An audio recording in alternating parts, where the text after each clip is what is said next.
হাই everyone, কি খবৰ আপোনালোকৰ? আশা কৰিছোঁ আপোনালোক সকলোৱে ভালে আছে নহয় জানো? ময়ো আছোঁ দিয়ক আৰু কিবাকৈ। বাকী জনাবচোন, খা খবৰবিলাক কমেণ্টত জনাব। আজি মই ভাবিছোঁ আজি এটা সৰুকৈ মিনি ব্লগ এটা বনাই দিওঁ, কি কৰোঁ আপোনালোকক দেখাওঁ। এইফালে মস্ত বৰষুণ, একেবাৰে ওলাব অৱস্থাই নাই, মানে ৰাস্তা পিনে চাওকচোন ইমান পানী। ৰাস্তাত মই যোৱাই নাই 4 দিনমানত, চবফালে কেৱল পানী পানী পানী। মানে বাচন ধুব পাৰি ন, বাহিৰতো ওলাব নোৱাৰি, যিহেতু দমকল তোমাৰ পিছপিনে বহুত দিগদাৰ হয় জানেনে।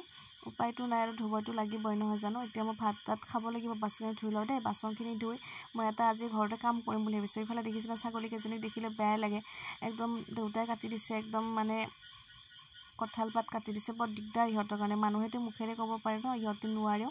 এইখিনি চুলিখিনি দেখিছেনে, একদম মানে 50টামান ভাজ লাগিছে। ভাবিছোঁ আজি কিবা এটা কৰিব লাগিব, স্পাও কৰা নাই বহুত দিন। মই ভাবিছোঁ আজি স্পাই কৰি দিওঁ ঘৰতে, কি হয় নহয় নাজানো আৰু। দুবাৰমান কৰিছিলোঁ বাৰু আগতে, আজি কিবা হয় নাজানো আৰু। এতিয়া মূৰটো ধুব লাগিব, বাচনখিনি ধুই লওঁ, তাৰপিছত মূৰটো ধুব লাগিব দেই। মূৰটো ধুই আহি আকৌ লগ পাই আছোঁ আপোনালোকক। এয়া দেখিছেনে, মই মূৰ চূৰ ধুই আহি গ'লোঁ। চুলিখিনি ইমান ভাজ লাগিছে, মানে স্মুথিং কৰা 1 বছৰ হোৱাই নাই, ভাজ বহুত লাগিছে। তাৰে আগতে ভাতটো খাই লওঁ ৰ'ব, নহ'লে মানে বহুত টাইম গুচি যাব, ভাত খোৱাও নহ'ব। ইফালে ভাত দি দিলে, বিলাহী আলু কিবা বনাইছিলে, এই মিক্স চব্জি টাইপ বনাইছিলে। এইফালে পটল ভাজি, আৰু এইটো ভোট জলকীয়া আছে, কোনে কোনে ভাল পায়।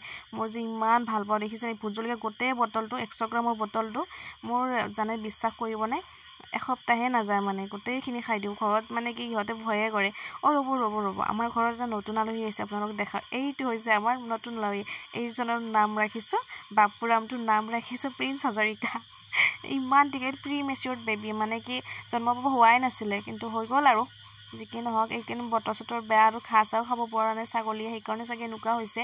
এজনীক এতিয়া গাখীৰ খুৱাব লাগে, মানে খুৱাব নোৱাৰে। মোৰ দুটানীৰে গাখীৰ খুৱাব ট্ৰাই কৰি আছোঁ, নাজানে ন, যোৱাকালি চেহে মাত্ৰই।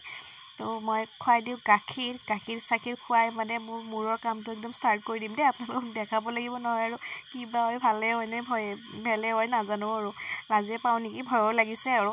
কোনোবা আৰু কৈ দিয়ে হোৱা নাই, যি কি নহওক এইখিনি গাখীৰখিনি খুৱাই লওঁ দেই আগতে। এইফালে মায়ে দেখা দি আছে, মই গাখীৰ চাখীৰ খুৱাব নাজানো। তাতে কি মৰম লাগে ন ছাগলীজনী, আৰু বগাতকৈ আকৌ কলাবোৰৰ বেছি মৰম লাগে, ইমান মৰম লগা ছাগলীজনী। এতিয়া মানে গাখীৰখিনি খুৱাই পেলাই মই এতিয়া কামত লাগি যাওঁ আৰু। এইফালে মানে দেখিছে কি খাইছে আৰু। এতিয়া মই গাখীৰটো খুৱাই লওঁ দেই, খুৱাই চুৱাই আপোনালোক লগ পাই আছোঁ আৰু আপোনালোকৰ মানে বৰষুণৰ কেনেকুৱা। এতিয়া স্পা কৰিবলৈ মোক প্ৰথম লাগিব এইটো এটা স্পা ক্ৰীম, লৰিয়েলৰ। যিহেতু মই লৰিয়েলৰ স্মুথনিং কৰিছিলোঁ, এইটো লৰিয়েলৰ স্পা ক্ৰীম। তাৰপিছত লাগিব এটা এল'ভেৰা জেল, এইটো হ'ল পতঞ্জলি এল'ভেৰা জেল। আৰু এটা আছে, এইটো এটা মানে 2টা এল'ভেৰা মোৰ তাত আছে, 2টা এল'ভেৰা জেল লৈছোঁ। তাৰপিছত এইটো হৈছে এটা গুড ভাইবছৰ টনাৰ। এইটোৰ ভিতৰত পানী আছে, এইটোৰ ভিতৰত টনাৰ নাই, টনাৰ শেষ হৈছে। যিহেতুকে মোৰ তাত মানে স্প্ৰে কৰা বটলটো এভেইলেবল নাই, তো মানে এইটোত স্প্ৰে কৰিব পাৰি, সেইকাৰণে এইটো লৈছোঁ। তাৰপিছত এটা বাতি আৰু চামুচ, ইয়াত মানে মিক্স কৰিব লাগিব। তাৰপিছত এইকেইটা ক্লিপ লগাব লাগিব। তাৰপিছত জুম থকা এখন ফণী, নেক্সট এখন আইনা, চাব লাগিব ন ক'ত লাগিছে ক'ত লগা নাই। স্পা ক্ৰীম শেষ হৈছে, আজি কৰিব পাৰিম। আগতে মানে 3বাৰমান কৰিছোঁ, এতিয়া বেছি ক্ৰীম নালাগে, যিহেতু চুলি গৈছে ন, চুলি নায়েই, এইখিনি হৈ যাব আৰু। এয়া ইয়াত বাতিটোত দি দিছোঁ এল'ভেৰা ক্ৰীম, স্পা ক্ৰীম গোটেইটো দিছোঁ, এনেকৈ মিক্স কৰি ল'ব লাগিব ভালকৈ। স্পা ক্ৰীম মিক্স কৰি থৈছোঁ। এইফালে চুলিখিনি এতিয়া এনেকৈ বান্ধি ল'ব লাগিব। চুলি নায়েই, চব গৈছে। কি লগালে চুলি আহিব গাইছ ক'বচোন। মানে মোৰ আগতে চুলি বহুখিনি আছিলে, এতিয়া চব গ'ল।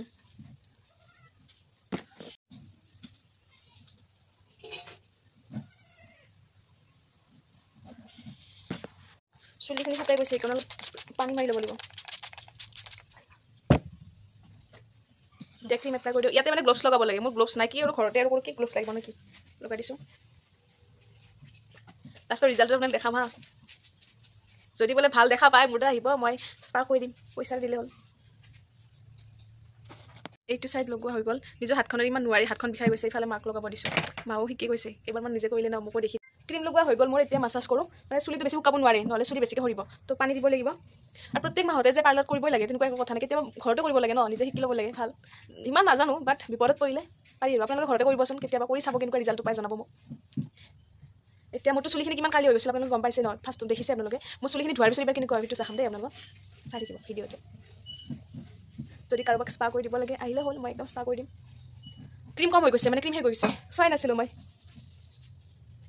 এতিয়া ষ্টিম দিব লাগে গৰম পানীত এইখন উৰি লৈছোঁ নহ'লে ক্ৰীমবোৰ গাত লাগি যাব ন গা পা ধুইছোঁ মানে হেৰি ষ্টিম দিব লাগে গৰম পানীত গৰম ভাপটো দিব লাগে কিন্তু কথাটো হ'ল মই নিদিওঁ মই মানে ষ্টিম দিলে মানে বেছিকৈ চুলি সৰে